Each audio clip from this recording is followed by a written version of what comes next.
চলুন মাত্র কয়েক মিনিটে পৃথিবীর সবচেয়ে সহজ ও সুস্বাদু চিংড়ি মাছের মালাইকারি রেসিপি আপনাদের সাথে আজকে শেয়ার করে দেই। আমার গিনির বাবা কিন্তু সব রকম মাছের পদ খেতে ভীষণ রকমভাবে ভালোবাসে, তবে ওর পছন্দের তালিকায় একটা অন্যরকম খাবার হলো চিংড়ি মাছের মালাইকারি।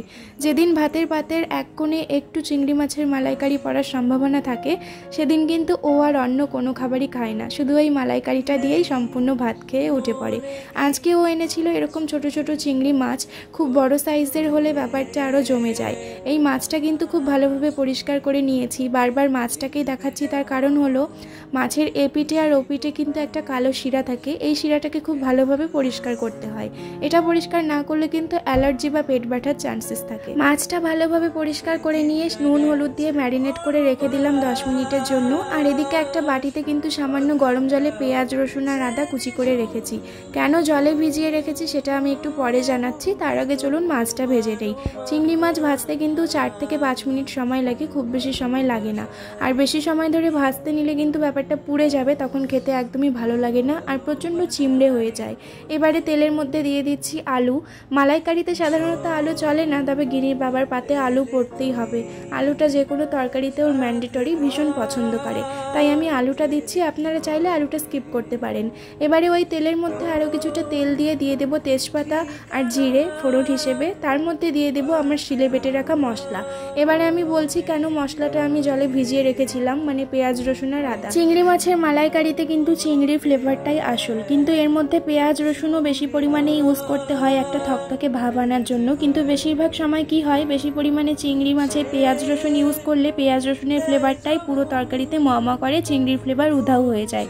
সেই জন্য আমি প্রত্যেকবার মালাইকারি করার সময় কিন্তু গরম জলে পেঁয়াজ রসুন আদাটাকে 5 মিনিট মতো চুবিয়ে রাখি, এতে কিন্তু এক্সট্রা আষ্টে ভাবটা চলে যায় এর মধ্যে থেকে। মশলাটা খুব ভালোভাবে কষিয়ে নিয়ে দিয়ে দিয়েছিলাম বাটি ধোয়া জল, যে বাটিতে মশলা ছিল সেটার। তারপরে নুন হলুদ দিয়ে একটু কষিয়ে নিয়ে আমি একটা জায়গায় বেটে রেখেছিলাম চারমগজ, পোস্ত, কাজু বাদাম, সামান্য নারকেল, খুব ভালোভাবে ছেঁকে নিয়ে সেই জলটা প্রথমে একটু মিশিয়ে দিলাম।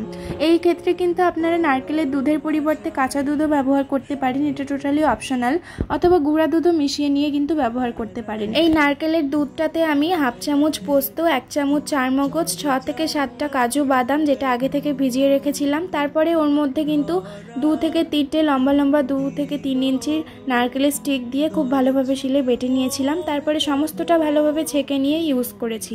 ওইভাবেই পেস্টটা দিয়ে দিলে কিন্তু নারকেলের ছোবা ছোবা ভাবটা মুখে পড়বে, একদমই ভালো লাগবে না। তার মধ্যে এর মধ্যে দিয়ে দিলাম গোটা কাঁচা লঙ্কা, খুব ভালো একটা ফ্লেভার আসে। তারপরে দিয়ে দিলাম আলুগুলোকে আমি যেহেতু আগেই খুব ভালোভাবে ভেজে নিয়েছিলাম, তাই ভাজার সময় মোটামুটি 40% মতো আলুটা সেদ্ধ হয়ে গিয়েছে। মশলার মধ্যে আলুটা দিয়ে 5 থেকে 7 মিনিট নেড়ে নেব, তারপরে তেলটা ছেড়ে আসবে, মশলার কাঁচা গন্ধ চলে যাবে আর আলুটাও পারফেক্টলি সেদ্ধ হয়ে যাবে।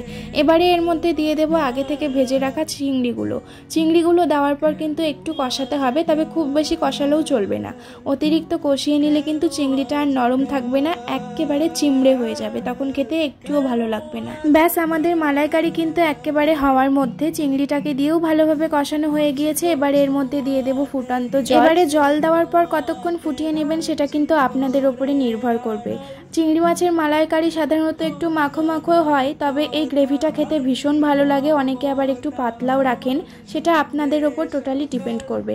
আমি একটু ঘনভাবে ঝোলটা নামিয়ে নিয়েছি, তবে নামানোর আগে দিয়ে দিলাম কিন্তু শুকনো খোলায় ভেজে রাখা এলাচ, লবঙ্গ আর দারচিনি, মানে গরম মশলাটা শুকনো খোলায় টেলে নিয়ে তার গুঁড়ো করে দিয়েছি। আর নামিয়ে নেওয়ার পর দিলাম ঘিটা আমি ফুটানোর সময় দিতে পারতাম, তবে ফুটন্ত জিনিসে ঘি দিলে কিন্তু একটা বাজে এফেক্ট পড়ে হেলথের ওপর, সেই জন্য দিলাম না। আমার মালাইকারি কিন্তু একেবারে রেডি। এটা ভাত দিয়ে খেতে ভীষণ রকমভাবে ভালো লাগে, আর গিনির বাবার তো সবচেয়ে পছন্দের। কেমন লাগলো রেসিপিটা অবশ্যই লিখে জানাবেন। বাই।